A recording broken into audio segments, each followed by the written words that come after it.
जब कोई उपासक गुरुदेव को आत्मसमर्पण करता है तो ये 16 अध्यात्म की बातें उसके हृदय में जागृत होने लगती हैं। जब कोई उपासक गुरुदेव को आत्मसमर्पण कर देता है तो ये 16 अध्यात्म की बातें उसमें जागृत हो जाती है, सीखना नहीं पड़ता। अगर ये नहीं है तो आपके आत्मसमर्पण में कमी है। आपका अपनापन गुरुदेव से अलग शरीर में, शरीर संबंधियों में कहीं है नहीं, स्वभाव में ये आ जाएगा। पहला, ब्रह्मचर्य, भोग वासना का नाश अपने आप ही हो जाएगा। गृहस्थ में है तो अरुचि पूर्वक धर्म का पालन करने के लिए काम का सेवन, अरुचि पूर्वक, एक आंतरिक रहस्य है। यदि आपके अंदर भोग इच्छा नहीं है और आप गृहस्थ धर्म में हैं और ऐसी चेष्टा हुई है, वो अंदर कोई फर्क नहीं डाल पाएगी। जो कामनाएं बांध कर दुर्गति कराती हैं वो उस उपासक की नहीं हो पाएगी। जो गुरु चरणारविंद में आत्मसमर्पण किए हुए है, ये बड़ा सूक्ष्म विषय अध्यात्म का है। इच्छा का ना होना और फिर कोई क्रिया होना तो उसका कोई प्रभाव नहीं पड़ता। कोई क्रिया नहीं हुई लेकिन इच्छा है, उसका प्रभाव पड़ेगा। क्रिया है धर्म पूर्वक हो रही काम की, पर कोई प्रभाव हृदय में नहीं पड़ेगा। यह आंतरिक अध्यात्म का सूत्र है। इच्छा ही बंधन कारक है।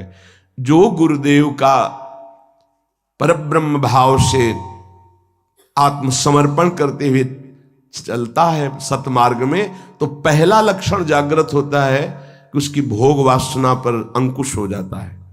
वो ब्रह्मचर्य पर ध्यान देने लगता है। ब्रह्मचर्य ये समस्त साधनों की नींव है।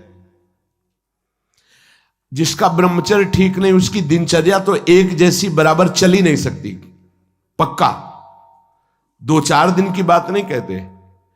राइट टाइम पर बहुत काल तक जिसकी दिनचर्या ठीक चले, पक्का ब्रह्मचर्य ठीक है। नहीं, चल ही नहीं सकता, चल ही नहीं सकता। वो राइट टाइम पर उसकी दिनचर्या बहुत काल तक नहीं चल सकती जो ब्रह्मचारी नहीं। और वो गृहस्थ ब्रह्मचारी ही है जो संतानोत्पत्ति के लिए, केवल भगवत आज्ञा पालन करने के लिए, गृहस्थ धर्म का निर्वाह करने के लिए, वो धर्मयुक्त काम उसकी उपासना में बाधा नहीं पहुंचा सकता। पर व्यभिचार भावना, ये गुरु शरणागत होते ही पहला अंकुश इंद्रियों पर लगता है कि वो भोग वासनाओं से निवृत्त, ब्रह्मचर्य। दूसरा, अहिंसा, मन से, वाणी से, शरीर से वो किसी को दुख पहुंचे ऐसी चेष्टा नहीं करता। जो गुरु समर्पित होता है, पहला ब्रह्मचर्य पर, बहुत अमृत है ये। अगर ये अमृत पी लिए तो भगवदामृत, प्रेमामृत, ज्ञानामृत अब कुछ दुर्लभ नहीं है।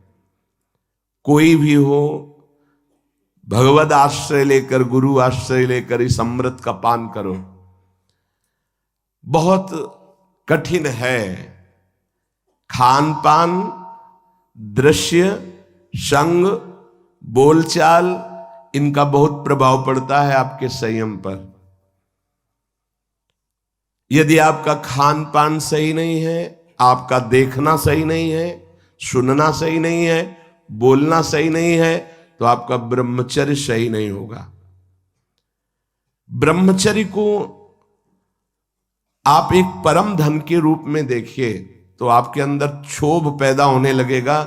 जिस खान पान संग से ब्रह्मचर्य नष्ट होता है उसके लिए वो बर्दाश्त नहीं होगा, नहीं बर्दाश्त होगा। आज हम ब्रह्मचर्य पर महत्व नहीं दे रहे, व्यभिचार पर महत्व दे रहे हैं।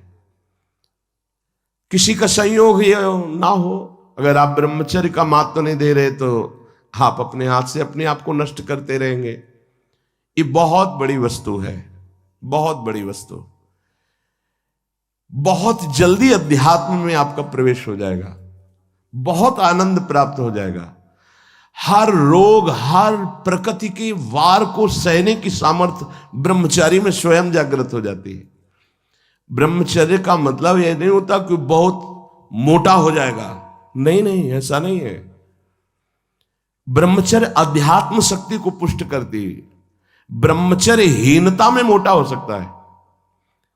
ब्रह्मचर्यहीन हुआ तो चर्बी बढ़ सकती है, मोटापा बढ़ सकता है और स्थूलता आ सकती है, लेकिन ब्रह्मचारी में नहीं आएगी। ब्रह्मचारी में जितना होगा बहुत पावरफुल अध्यात्म शक्ति, संकल्प शक्ति, उसकी शक्ति बढ़ती है। अगर कहीं बाल्यावस्था से कुछ वर्षों तक ब्रह्मचर्य ठीक रखा जाए और प्राणवायु का संशोधन, प्राणायाम होता रहे, तो भगवत चिंतन करने वाले उपासक की फिर ऊर्ध्वगामी ब्रह्मचर्य हो जाता है। बस जहां ऊर्ध्वगामी हुआ फिर भगवत मार्ग में सहजता आ जाती है। अब वो अधोगामी जो उसकी गति थी, अब वो जल्दी नहीं होगी। ऐसे ऐसे उपासक है 10-10 वर्ष हो जाते हैं, कभी स्वप्न दोष नहीं होता। 10-10 वर्ष क्यों? क्योंकि उसका चिंतन नहीं होना चाहिए। मनोवाह नाड़ी जो शरीर के अंदर है, जैसे दूध में घी समाया हुआ है, वो कहीं एक स्थान पे नहीं है, ऐसे पूरे शरीर में समाया हुआ है वो। जैसे दूध को हम औटाकर गर्म करके दही बना के फिर उससे मक्खन निकालते, फिर घी निकलता है, ऐसे एक नाड़ी है मनोवाह, उसमें इतनी चिंतन से गर्मी पैदा होती कि तत्काल पूरे रक्त से वो उसको घसीट लेती है और मनोवाह नाड़ी फिर उसे बाहर कर देती है। चिंतन आपका ठीक हो, तभी कहा है इच्छा रहित तो कुछ नहीं बिगड़ने वाला। संत सदगुरुदेव का आश्रय लेने पर सबसे पहला कदम ब्रह्मचर्य पर होता है। अगर ब्रह्मचर्य ठीक है तो आपकी दिनचर्या ठीक है। सर्दी, गर्मी, बरसात, रोग, शोक, मान अपमान, दुख सुख, सब कुछ आनंद पूर्वक सहने की सामर्थ्य आती है। जितना ब्रह्मचर्य क्षीण होता जाएगा उतनी आपको अधिक सर्दी लगेगी, अधिक गर्मी लगेगी, चिड़चिड़ा स्वभाव हो जाएगा, कुछ कार्य करने का मन नहीं, पड़े रहने का मन रहेगा, आपके अंग प्रत्यंग ये प्रमादी हो जाएंगे, इंद्रियां प्रमादी हो जाएंगी। ब्रह्मचर्य में एक अलौकिक तेज रहता है, हर इंद्रिय चेष्टायु, हर क्रिया जो भागवतिक व्यवहारिक, उसमें एक नवीन उत्साह बना रहता है। इसलिए परमार्थ के व्यवहार के जो भी कार्य करने हमें जो पावर चाहिए वो ब्रह्मचर्य से। अब ये जो सूत्र जब गुरुकुल में भर्ती होते थे, गुरु शरण होते थे, तो सबको 20-25 वर्ष तक ब्रह्मचर्य ही रहना होता था। अब ये आज का जो आधुनिक पढ़ाई, इसमें ब्रह्मचर्य का कोई महत्व ही नहीं है। ये तो भगवान की कृपा से कुछ संत महात्माओं के ऐसे वचन, तो उनसे पता चलता है कि ब्रह्मचर्य भी कोई है, नहीं तो किसी को पता ही नहीं कि ब्रह्मचर्य किसे कहते हैं। बस मनमानी आचरण करना, नए नए बच्चों में संस्कार ऐसे बिगड़ गए, वो जानते ही नहीं कि मैं क्या खिलवाड़ कर रहा हूं अपने जीवन के साथ। गुरु के पास आत्मसमर्पण करने से पहला लक्षण जागृत होता है ब्रह्मचर्य। दूसरा अहिंसा, किसी को भी मन वचन शरीर से हमें दुख नहीं देना, अपमान नहीं करना, मन से भी हमें किसी का मंगल नहीं सोचना। नहीं, मन से अगर हम किसी का मंगल सोचते हैं तो उसका मंगल होगा कि नहीं होगा पता नहीं, आप कितने बड़े तपस्वी हैं, पर आपका मंगल जरूर हो गया, उसी क्षण हो गया जिस क्षण आपने दूसरे का मंगल सोचा। ये हमने संत महापुरुषों से सुना है। मन के द्वारा जब किसी का मंगल सोचा जाता है कि इसका ऐसे दुख पहुंचे, ऐसे इसका नाश होगा कि नहीं उसका, वो तो भगवान जाने, लेकिन तुम्हारा अभी हो गया, तुम्हारा पतन हो गया, तुम्हारा मन मलिन हो गया। कितना साधन करने पर वो पवित्र होगा। तीसरा, जब हम गुरुदेव के सानिध्य में रहते हैं तो सुख और दुख दोनों को समान भाव से सहने की सामर्थ्य प्राप्त होती है। जो गुरुदेव का कृपा पात्र होता है वो सुख दुख में समान भाव रखता है। प्रायः ऐसा नहीं है। सुख में तो हमारी अनुकूलता रहती है तो गुरु बुद्धि बनी रहती है या कृपा है हम पर ऐसा, लेकिन जब दुख आता है तब गुरुदेव की कृपा है, प्रभु की कृपा है और हम आनंद पूर्वक उस दुख को सहें। ऐसी क्षमता केवल गुरु को आत्मसमर्पण करने वाले पर ही अवतरित होती है। ये क्षमता उतरती है, ये सामर्थ्य है अंदर, दुख सुख को सहने की सामर्थ्य। किसी भी स्थिति में मतलब ऐसा स्वभाव हो जाता, किसी भी स्थिति में कदम पीछे हटाना ये उसी सूरवीर योद्धा के स्वभाव में नहीं होता जो अध्यात्म का गुरु समर्पित पथिक होता। किसी भी स्थिति में ये हर समय नवीन उत्साह, हर दुख को सहकर अपने लक्ष्य पर रहना, अपनी दिनचर्या पे रहना, ये सुख दुख को समान भाव से सह। सुख में तो सब जय जय बोल रहे हैं, जब दुख में जय बोले और सुख दुख समान स्थिति, जैसी दिनचर्या तुम्हारी सुखद वैसी दुख परिस्थिति में भी वैसी ही दिनचर्या, जैसा तुम्हारा भाव अनुकूल सुख में गुरुदेव के प्रति वैसी दुख परिस्थिति में प्रतिकूलता में भी वैसा ही भाव ये गुरु कृपा से प्राप्त होता है। चौथा, जो गुरु शरणागत होता है उसको सर्वत्र भगवत दर्शन का भाव जागृत होता है। मेरे आराध्य देव, जैसे आचार्य चरण कह रहे हैं, सर्वान वस्तु तया निरीक्ष परम स्वाराध्य बुद्धिर्मम, मेरे आराध्य देव सबके हृदय में है। पांचवा, अब इस संसार में मुझे कुछ प्राप्त करना नहीं, मुझे केवल भगवान की प्राप्ति करनी है। ये गुरु कृपा से आता है। गुरु कृपा पात्र के हृदय में भगवत प्राप्ति का लक्ष्य दृढ़ हो जाता है। भगवान कैवल्य वस्तु है, परम तत्व है, अब तो भगवत प्राप्ति करनी है। जो गुरु शरणागत है उसमें पांचवा लक्षण जागृत होता है, अब तो भगवत प्राप्ति करनी है। पक्का इस जन्म में मुझे भगवत प्राप्ति करनी है। ऐसी ज्ञान की वृत्ति जागृत होती है कि वो कैवल्य परम पद का अधिकारी हो जाता है, गुरु कृपा पात्र। छठवां, सदैव अकेला रहने का स्वभाव होने लगता है उसका, गुरु कृपा पात्र का।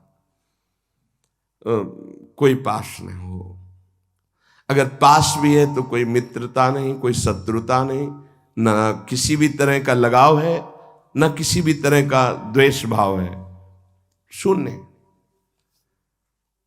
एक भी मित्र नहीं होना चाहिए संसार में। शत्रु की तो बात क्या है, एक भी मित्र नहीं होना चाहिए। सब में भगवत भाव, भगवत भाव से सब में। अपना परिचय नहीं होना चाहिए, अपना कोई दोस्त नहीं होना चाहिए। दुश्मन की तो बात ही क्या है, अजात शत्रु, दुश्मन का तो सवाल ही नहीं उठता, पर दोस्त भी नहीं होना चाहिए। अकेला चलना सीखे, अपनी कुटिया में या जहां भी रह रहे हो। जैसे पीछे भी 5-5, 7-7 संत भगवान के बीच में आसन लगाने को मिलता, अब कोई कमरा थोड़ी अकेले मिला है कभी। तो कभी हम पास वाले संत को जानते नहीं कि कहाँ के हैं क्या है, और कभी कोई पूछने की चेष्टा की तो उनसे कहे कि आप अध्यात्म के विषय में पूछ सकते हैं, आप व्यवहार के विषय में नहीं पूछ सकते। तो तुम्हारा बात करने का स्वभाव नहीं है क्या? नहीं। हमें पूछा गया था एक आश्रम में कि आप बोल लेते हैं कुछ, मतलब बोलना आता है आपको कि नहीं? ऐसे रहे हैं तो उस वहां लगता था कि इनकी मतलब जबान है कि नहीं है। उन्होंने पूछा आप बोलना जानते हैं कि नहीं जानते? कई महीने के बाद कहा जी बोल लेते हैं, पर क्या बोले? किसी से कोई मित्रता नहीं। वृंदावन में इतने रहे, किसी से मित्रता नहीं, किसी से शत्रुता नहीं। जैसे वो जंगल में एकांत रहता है, ऐसे समाज में एकांत रहता है। गुरु कृपा पात्र ये स्वभाव में लाइए। असंगता, एकस चरण रहस्चित्त मनंतई से एक दृष्टि हो जाती है। लाखों चेहरों को देखने के बाद भी एक भी इस कैमरे में छवि नहीं आएगी एक भी। अगर एकांत में बैठने पर किसी की याद आ रही तो तुम्हारा साधन बाधित हो रहा है। कैमरा खुला क्यों रखा? जैसे कैमरा खुला है, ऑफ कर दो इसे तो लोगों की नजर में आएगा कि कैमरा लगा है लेकिन ऑफ है। ऐसे होता है कैमरा ऑफ। अंदर से एकमात्र अपने लक्ष्य में, और लाखों लोगों को देख लिया, एक भी छवि नहीं आई। चाहे वो जंगल में रहे या एकांत, वो असंग रहता है। गुरु कृपा पात्र, मृदु व्यवहार, किसी से मित्रता नहीं, किसी से शत्रुता नहीं। ये देख लो, अगर इसी जन्म में भगवदानंद का अनुभव करना है तो बहुत जरूरी ये सूत्र है जो पूज्य बाबा कह रहे हैं। 7वां, अपरिग्रह।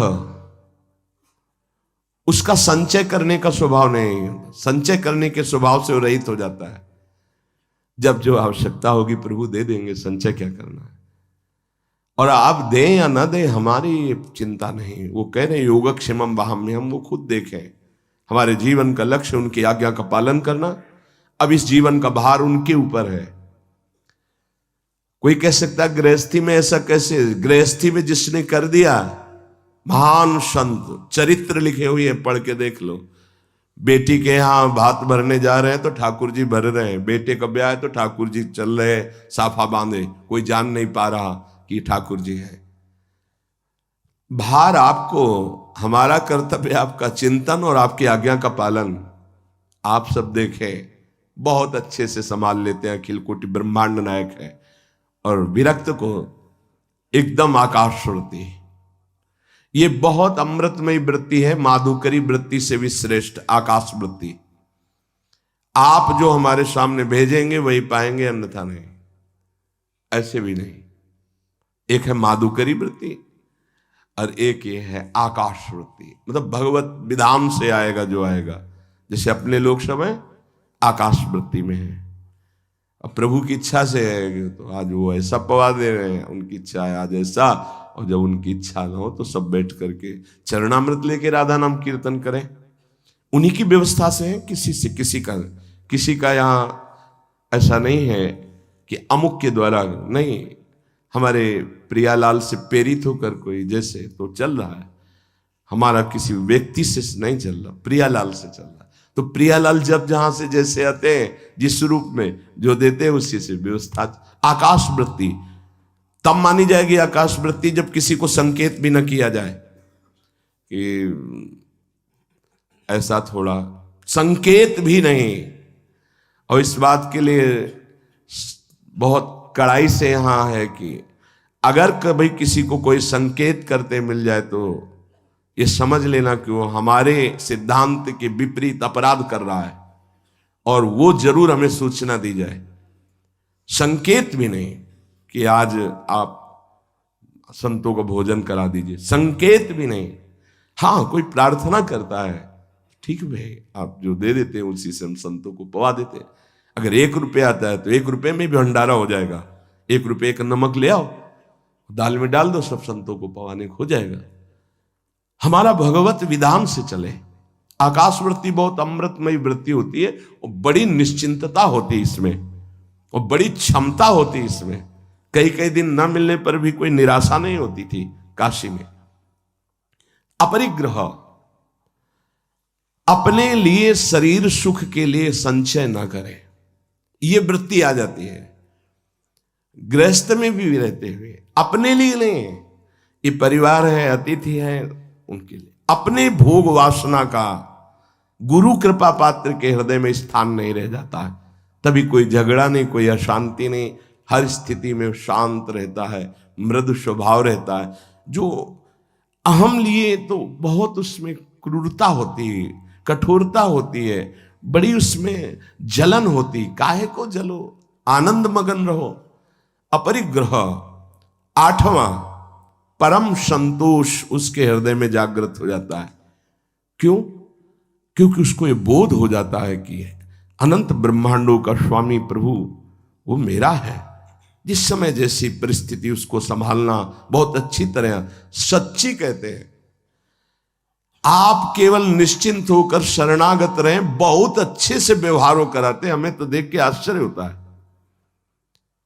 एक एक वस्तु को संभालना उनका कार्य, एक एक हर जगह श्री जी की कृपा और श्री जी का विधान दिखाई देता है कि ओहो कैसा उनका विधान है, कैसा उनका मंगल विधान है। आठवां है कि गुरु कृपा पात्र के हृदय में संतोष जागृत हो जाए। संतोष ये बहुत बड़ा धन है। बिन संतोष न काम न साही, वो अछत काम सुख सपने नाही। जैसी परिस्थिति उसमें संतुष्ट रहना। संतुष्ट एन केनवा, बाहर की या अंदर की। संतोष का मतलब केवल बाहर से नहीं है, अंदर भी विक्षिप्त है तो आनंद है, शांत है तो आनंद है। कोई जान न पावे कि आप विक्षिप्त है, हृदय आपका या शांत है। संतुष्ट एन केनवा, बाहर या अंदर दोनों परिस्थिति में संतुष्ट रहना। जैसी प्रभु की द्वारा इस समय दी स्थिति है, जल रहा है शांत, किसी से कहो मत, आनंदित है फूलो मत, चुप शांत गंभीर, संतोष अंदर और बाहर दोनों जगह। नवा नंबर है भगवान और संतों के वाक्यों में पूर्ण श्रद्धा। जैसे श्रीमद् भगवत गीता जी, भागवत जी या भगवत प्रेमी महात्माओं के वचन, तो उसमें कोई कुतर्क नहीं। गुरु कृपा पात्र ज्यों का त्यों उस विश्वास पूर्वक उसे स्वीकार करता है। जैसा बोला गया वैसा ही, उसमें अपनी बात लगाना नहीं। जो आत्मसमर्पण नहीं किए होते, दूर की श्रद्धा होती है, उसका कुछ और लक्षण होता है। जितना बोला गया उतना वो पहले अपने अनुकूल निकालते हैं उसमें से, कि ऐसे भी तो हो सकता है, ऐसा थोड़ी होता है, ऐसा होता, और फिर अनुकूल बात वो स्वीकार करते हैं। गुरुदेव या शास्त्र कभी मन के अनुकूल नहीं होते, मन को उनके अनुकूल बनाना पड़ेगा। मन तो बहुत विचित्र है। हम लोग शास्त्र और गुरु के वाक्यों को अपने अनुकूल मन के बनाते हैं। इतने में चल जाए, इतना बता देंगे, इतना छुपा लेंगे, इतना कर देंगे, इतना नहीं करेंगे, इतना अनुकूल है, इतना नहीं। लेकिन जो आत्मसमर्पण किए होता है, वो भगवान और संतों के वाक्यों में ज्यों का त्यों विश्वास उसको होता है। 10वां, वो नींद पर विजय प्राप्त कर लेता है। ये बहुत समय को बर्बाद करने वाली निद्रा होती है। बहुत से ऐसे साधक हैं जो इससे बहुत परेशान हैं। अगर आपका नियम पक्का हो जाए तो आप इस पर विजय प्राप्त कर लेंगे। बाल्यावस्था में जो साधन काल में बहुत परेशान करती है। नहीं, माला चल रहा है, जैसे गायत्री अनुष्ठान था तो हमने खुद देखा है, अब वो कब छूट गया माला, अब जप रहे माला, बड़ा गुस्सा आता है, बार बार विघ्न पैदा कर। ये जो निद्रा है ये बहुत बड़ी शत्रु है साधक के लिए। गुरु शरणागत का नींद पर विजय प्राप्त हो जाती है, ऐसा है। हम अपने सदगुरुदेव भगवान की दिनचर्या देखी, वहीं रह करके, वहीं रहे ना, काफी समय तक गुरुदेव भगवान के पास ही रहे। 1 बजे रात्रि तक पूज्य महाराज जी भजन करते थे। रात्रि में दर्शन के आके थोड़ा जो कुछ श्री जी को शयन भोग लगाया, शयन कराया, और जो पाया 2 रोटी राजभोग में दिन में। आज भी महाराज जी अपने इकर कमल से 2, आजीवन का पूरा नियम है, 2 बनती भोग लगती रात्रि में 1 बजे तक। 1 बजे के बाद लेट गए, 4, 4:15 उठ गए। ये हमने बराबर की दिनचर्या देखी, बराबर की दिनचर्या। अपनी दिनचर्या को इतना सीमित नींद में लाओ कि कम समय नींद में जाए। जो बहुत गृहस्थी की मेहनत करते हैं तो उनको 6 घंटा सोना ठीक है, लेकिन साधकों को 6 घंटा सोना ठीक नहीं है। आप लोग देखो कितना सोते हैं। कितने ऐसे साधक हैं जिनको हम मन से प्रणाम करते हैं। देखो बन के तैयार हो गया है, पूरी रात साधक, नौजवान साधक है, जब सब सोते हैं तब वो लगे। कोई कीर्तन कर रहा है, अखंड कीर्तन चलता है, जगो, कब तक सोते रहोगे। ये नींद का शत्रुवत व्यवहार है आपके जीवन को नष्ट करने का। बहुत इस पर बहुत लड़ा गया है नींद पर। हाँ, सच्ची कहते हैं, ये दरिद्रता है, ये बहुत बड़ी जीवन की हानि है। आपका शरीर अस्वस्थ रहेगा, आपके सब अंग जो क्रियाशील होने चाहिए, आप सुषुप्ति में आप उन जीवन को, जीवनी शक्ति को नष्ट कर रहे। थोड़ा सा युक्ताहार विहार से थोड़ा सा नींद ले लो, जरूरी है। 3 घंटे ले लो, 4 घंटे ले लो, ये पड़े रहना बहुत दरिद्रता है। ये नींद जो है ये हमें भगवत प्राप्ति में बड़ी बाधा पहुंचाती है, तमोगुण का लक्षण है, इसमें उठना चाहिए। 11वां है, जो गुरु कृपा पात्र है उसके हृदय में 3 दंड प्रकाशित हो जाते हैं। 3 दंड, मनोदंड, वागदंड और कर्मदंड, ये प्रकाशित हो जाते हैं। मनोदंड, उसकी ताकत नहीं मन की कि कुछ विपरीत सोचवा सके। वागदंड, वाणी की ताकत नहीं कि कुछ बुलवा सके गलत। और कर्मदंड, शरीर की ताकत नहीं कि कुछ गलत करवा सके। ये 3 दंड उसके अंदर प्रकट हो जाते हैं। और आप प्राय देखते हैं काशी के संन्यास मार्ग में जो दंड दिया जाता है उन्हें त्रिदंडी स्वामी कहा जाता है। एकादश स्कंद में भागवत में लिखा है यही। मन का निसंकल्प होना दंड, वाणी का मौन होना दंड, और कर्म का न्यास कर देना, त्याग कर देना। अगर ये 3 दंड है तो त्रिदंड लेना सार्थक हुआ। तो यहां कह रहे गुरु कृपा पात्र के अंदर 3 दंड जागृत हो जाते हैं। मनोदंड, मन की ताकत नहीं कि आज्ञा के विपरीत चल सके। वागदंड, वाणी की ताकत नहीं कि फजूल की वार्ता, बेकार की वार्ता, गलत अश्लील भाषण या ऐसा प्रपंच वार्ता, ग्राम्य कथा, निंदा स्तुति, ये सब नहीं। वागदंड। कर्मदंड, शास्त्र विरुद्ध आचरण उससे हो ही नहीं सकते, भूल न दे कुमारक पाऊं। 12वां, गुरु कृपा पात्र के ध्यान में आराध्य देव झलकते हैं, झलकने लगते हैं। ये गुरु कृपा से ही होता है। आराध्य देव उसके ध्यान में, जैसे हम आंख खुले हुए तो ऐसे आंख खुली हो तो आपके भाव में वो विराजमान है। वहां ये ध्यान नहीं करना कि आंख मूंद कर कैसे चरणारविंद, ऐसे खुली आंख में सांवले चरणारविंद, गोरे चरणारविंद, उनका पीतांबर नीलांबर पूरा गुरु कृपा से हो हर समय भाव देह में। अगर अंदर से देहाभिमान, देह धर्म, तो फिर ये नहीं आएगा। और जब अंदर से अपने भाव में, तो भावोत्सवेन भजताम रस काम धेनुम, चाहे आँख खुली हो, चाहे बंद हो, चाहे बहिर्मुख हो, चाहे अंतर्मुख हो, उसमें कोई फर्क नहीं पड़ता। गुरु कृपा पात्र में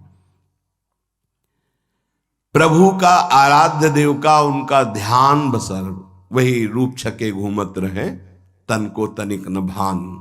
हर समय रूप विराजमान हो जाता है गुरु कृपा पात्र में। 13वां, प्रभु की चर्चा सुनने में, प्रभु का नाम कीर्तन सुनने में उसकी आसक्ति हो जाती है। भगवत चर्चा सुनने में, भगवान भागते हुए हमने देखा बूढ़े बूढ़े जनों को। ये वृंदावन धाम है, भागते हुए कि हम 1 मिनट अगर लेट हो गए, एक शब्द भी छूट गया तो हमारा आज का दिन हम अमंगल मानेंगे कि एक शब्द छूट गया। सत्संग में क्या सुना वो पकड़ नहीं होती। पकड़ो, सत्संग को पकड़ो।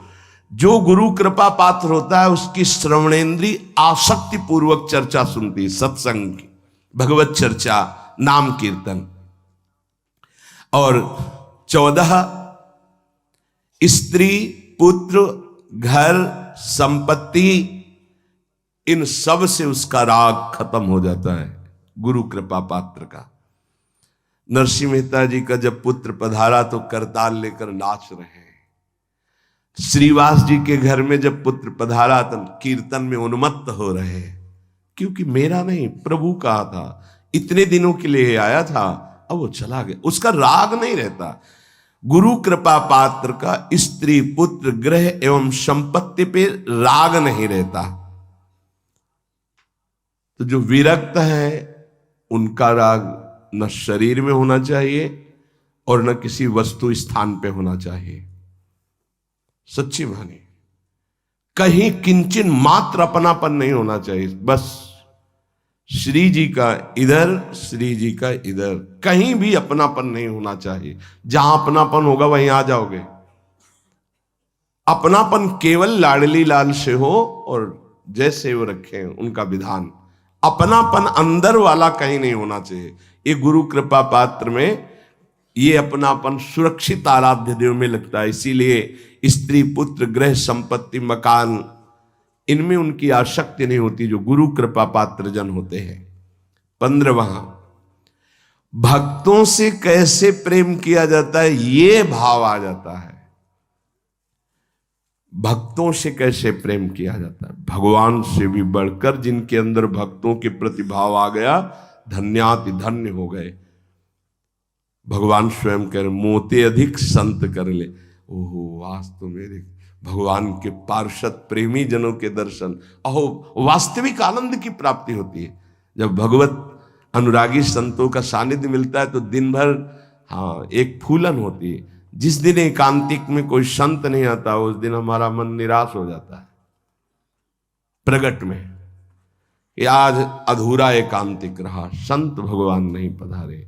और जिस दिन संत भगवान के वैसे कृपा होती, चाहे एक दो संत भगवान आए पर दर्शन हो जाते हैं, पर बाई चांस कभी अगर दर्शन ना हुए तो हृदय जलता है कि हमारा ठीक है उपदेश सत्संग सब, लेकिन संत दर्शन, संत भगवान कृपा करके पधारे, ये जीवन की हमारी उपलब्धि है। जो प्रभु मोहि अनुग्रह की ना तो तुम आई दरस हठ दीना। अपनी तरफ से आकर जब दर्शन देते हैं तो मन नाच पड़ता है, मेरे प्रभु मेरी लाडली लाल की कृपा ना होती तो संत दर्शन कैसे देते आकर। भक्त जनों से प्रेम, भक्त जनों का आदर, भक्त जनों के प्रति भाव, ये गुरु कृपा से आता है। गुरु सोई जो साधु सेवावे और साधु सोई जो विषय छुड़ावे, हरिराम व्यास जी ने कहा। और 16वां, चराचर जगत के प्रति सेवक भाव अपना प्रकट हो जाना। जैसे गोस्वामी जी, सीय राम मैं सब जग जानी, करो प्रणाम जोरी जुग पानी। पूरा जगत हमारे प्रिया प्रीतम का स्वरूप है। सब जगत के जितने भी चराचर हैं इन सबका मैं सेवक हूं। ये आखिरी गुरु कृपा पात्र में लक्षण प्रकट होता है, चराचर जगत का सेवक। ये बहुत बड़ी बात है। चराचर जगत का सेवक सिर्फ श्री भगवान ही होते हैं, या श्री भगवत भाव को प्राप्त हुआ वो महापुरुष होता है। सो अनन्य गति जाके असमति न टरे हनुमंत, मैं सेवक सचराचर रूप स्वामी भगवंत।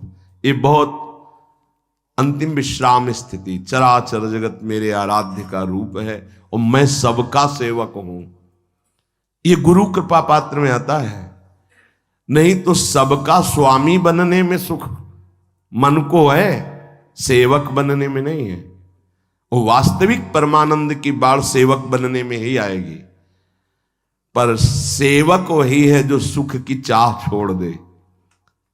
सेवक सुख चाह मान भिखारी, व्यसनी धन शुभ गति व्यभिचारी। सेवक तो स्वामी को सुख पहुंचाने में ही आनंदित रहता है, उसको सुख वांछा होती नहीं, वही सेवक है। पूज्य श्री उड़िया बाबा जी महाराज चलते फिरते ब्रह्म साक्षात। तो ये 16 बातें अपने जीवन में साधक को उतारनी। पहला, गुरु कृपा पात्र के हृदय में ब्रह्मचर्य का संयम प्रकट होता है, साधन ब्रह्मचर्य। दूसरा, अहिंसा, किसी को मन वचन कर्म से दुख ना पहुंचाना। तीसरा, सुख दुख में समान भाव। चौथा, भगवत प्राप्ति की प्रबल लालसा। पांचवा, एकमात्र मेरे आराध्य देव सबके हृदय में बैठे हैं। छठवां, चाहे जंगल में हो या सभा में असंग रहे, एकांत भाव अंदर रखे, सब में भगवत भाव, ना किसी से मित्रता ना किसी से शत्रुता। सातवां, अपरिग्रह, अपने लिए कुछ ना चाहे ना संग्रह करे, हमारा जीवन प्रभु के हवाले है, गुरुदेव के हवाले है। आठवां, संतोष रूपी परम धन उस उपासक के हृदय में जागृत हो जाता है। नवां, भगवान और संतों के वचनों में दृढ़ विश्वास हो जाता है। दसवां, वो निद्रा का त्यागी होता है। 11वां, मनोदंड, वागदंड, कर्मदंड, ये 3 दंड उसके हृदय में प्रकाशित हो जाते हैं, सामर्थ्य है ये। 12वां, अपने आराध्य देव का ध्यान हर समय गुरु कृपा से उसके भाव में बना रहता है। 13वां, वो भगवान की चर्चा और नाम कीर्तन सुनने में बहुत आसक्ति रखता है। यह हनुमान जी के लिए आया है। जहां कोई नाम कीर्तन करने लगे, जहां कथा होने लगे, तो महाराज वहां आंसू प्रवाह करते हुए बैठे रहते हैं। यत्र यत्र रघुनाथ कीर्तनम तत्र तत्र कृतमस्तकांजलम वाष्पवारि परिपूर्ण लोचनम मारुतिम नमत राक्षसांतकम। हनुमान जी महाराज आंसू बहाते हुए कथा सुनते हैं, नाम कीर्तन सुनते हैं। भक्त में ये आसक्ति होती, जहां कहीं भगवत चर्चा, जहां कहीं नाम कीर्तन, पूरी एकाग्रता से श्रवणेन्द्रिय से सुनना। 14, स्त्री पुत्र ग्रह संपत्ति मकान आदि की आसक्ति का त्याग गुरु कृपा से। 15वां, भगवत प्रेमी भक्तों से कैसे हमारा व्यवहार होना चाहिए। 16वां, संपूर्ण चराचर जगत का मैं सेवक हूं और मेरे सब स्वामी हैं। इतनी दैन्यता, संपूर्ण चराचर जगत हमारा स्वामी है और हम सेवक हैं। यह 16 लक्षण शरणागत के हृदय में जागृत हो जाते हैं। अपने को बार बार इनका चिंतन करके अपने में जागृत करना है। जब ये लक्षण अंदर आ जाएंगे तो पूर्ण परमार्थी हो गया और वस्तु हृदय में है, आनंद की बाढ़ हृदय में है। ये सब लाने के लिए एक बात पकड़ लो, मन लगे ना लगे, श्रद्धा हो या ना हो, नाम जप करते रहो, ये सब आ जाएंगे। राधा राधा राधा राधा निरंतर नाम जप करो तो जितने भागवतिक सद्गुण बताए गए हैं इस सब हृदय में अपने आप जागृत हो जाएंगे। श्री राधा वल्लभ लाल की।